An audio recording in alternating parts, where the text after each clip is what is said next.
ദിവ്യാത്മാക്കൾക്കെല്ലാം വിനീതമായ നമസ്കാരം. ഇന്ന് പലരും പറയാറുണ്ട്, എനിക്ക് അത്തരം കാര്യങ്ങളിലൊന്നും ശ്രദ്ധിക്കാൻ കഴിയുന്നില്ല.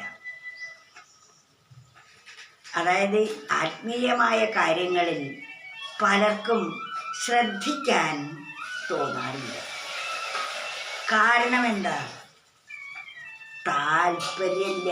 ഈ വിഷയത്തിനോട് ആത്മദാഹം ഇല്ലായ്മയാണ് ശ്രദ്ധ ഇല്ലാതിരിക്കാൻ കാരണം. തൻ്റെ കുട്ടിക്ക് മാരകമായ ഒരസുഖം വന്നു, പെട്ടെന്ന് ഒരു അപകടം പറ്റി എന്ന് കരുതി. ആ കുട്ടിയെ ആശുപത്രിയിൽ കൊണ്ടുപോകുന്ന കാര്യം നാം അനാസ്ഥ കാണിക്കുമോ? ഒരിക്കലും അനാസ്ഥ കാണിക്കുകയില്ല. അനാസ്ഥ കാണിച്ചാൽ അതിൻ്റെ നാശമായിരിക്കും ഫലം.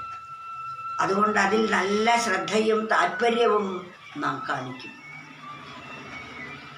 അതുപോലെ തൻ്റെ ജീവൻ്റെ ഉദ്ധാരണത്തിന് നമുക്ക് ശ്രദ്ധയില്ല എങ്കിൽ അതിനുള്ള താല്പര്യം ഇല്ല എന്നർത്ഥം.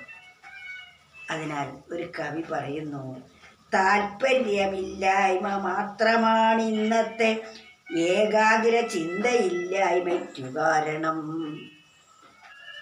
നല്ലവരായി നാം കൂട്ടുകൂടിയിടണം, നല്ല കാര്യങ്ങളിൽ ശ്രദ്ധയുണ്ടാവണം. നല്ല കാര്യങ്ങളിൽ നമുക്ക് ശ്രദ്ധയുണ്ടാവണമെങ്കിൽ നല്ല ആളുകളുമായി നാം കൂട്ടുകൂടണം. നല്ലവരുമായി കൂട്ടുകൂടുമ്പോൾ മാത്രമേ നല്ല കാര്യങ്ങളെക്കുറിച്ച് നമുക്ക് അറിയാൻ കഴിയൂ.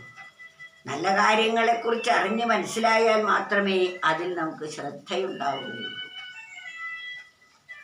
അതുപോലെ നമുക്ക് ഇഷ്ടപ്പെട്ട ഒരു കാര്യമാണെങ്കിൽ ഉറക്കമൊഴിച്ചും നാം അതിൽ പങ്കാളികളായിത്തീരും.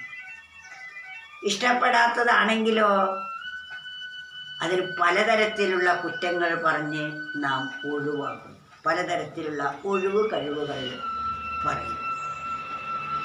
അതുപോലെ തന്നെയാണ് താല്പര്യമില്ലായ്മ മാത്രമാണ് ഇന്നത്തെ ഏകാഗ്ര ചിന്തയില്ലായ്മയ്ക്കു കാരണം. ഏകാഗ്ര ചിന്ത ഇല്ലാതിരിക്കാൻ കാരണം താല്പര്യമില്ലാത്തത് കൊണ്ടാണ്. നമുക്ക് താല്പര്യമുള്ള ഒരു വിഷയമാണെങ്കിൽ അതിൽ ഏകാഗ്രത നന്നായി നമുക്കുണ്ടാവും. അപ്പോൾ ഏകാഗ്രത ഇല്ലാതിരിക്കാൻ കാരണം ആ വിഷയത്തിൽ നമുക്ക് താല്പര്യമില്ല എന്നർത്ഥം. നല്ല കാര്യങ്ങളിൽ നമ്മൾക്ക് ശ്രദ്ധയുണ്ടാവണമെങ്കിൽ നല്ല വ്യക്തികളുമായി കൂട്ടുകൂടണം. കൂട്ടുകൂടുമ്പോഴാണ് അവരിലുള്ള നല്ല ഗുണങ്ങൾ നമ്മളിലേക്കും പകരുക. അതിനാൽ നല്ല കാര്യങ്ങളിൽ ശ്രദ്ധയുണ്ടാവണം, നല്ലവരുമായി കൂട്ടുകൂടിയിടണം. അപ്പോൾ മാത്രമേ നല്ല കാര്യങ്ങൾ നമ്മളിലേക്ക് വ്യാപരിക്കുകയുള്ളൂ. അതുകൊണ്ട് ഈ സുഭാഷിത രത്നം നമ്മൾ വീണ്ടും വീണ്ടും മനനം ചെയ്ത് ആധ്യാത്മികമായി തന്നെ ഉദ്ധരിക്കാനുള്ള അറിവ് നേടുവാൻ നാം അതിൽ ശ്രദ്ധയുള്ളവരാവണം. ശ്രദ്ധയുണ്ടാവണമെങ്കിൽ അതിൽ നമുക്ക് താല്പര്യമുണ്ടാവണം. അപ്പോൾ മാത്രമേ നമ്മുടെ മനസ്സിനെ ഏകാഗ്രമാക്കി തീർക്കാൻ നമുക്ക് സാധിക്കുകയുള്ളൂ. താല്പര്യമില്ലായ്മ മാത്രമാണ് ഇന്നത്തെ ഏകാഗ്ര ചിന്തയില്ലായ്മയ്ക്കു കാരണം. നല്ലവരായി നാം കൂട്ടുകൂടിയിടണം, നല്ല കാര്യങ്ങളിൽ ശ്രദ്ധിക്കുകയും വേണം.